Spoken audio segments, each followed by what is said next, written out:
Hello, dear audience. Welcome on our YouTube channel Earthquake Strokes, and we are informing you about an earthquake of magnitude 4.2 occurred late at night on Thursday, 24 February 2022 at 10:37 p.m. local time near Catarina, Ensenada, Baja California, Mexico, as reported by Mexico's National Seismological Service.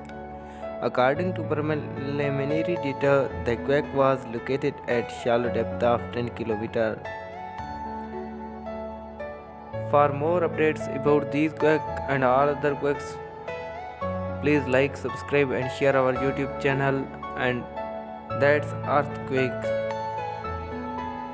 magnitude may be revised in next few hours or minutes, or other agency refined their calculation or reported their issue. Thanks for watching.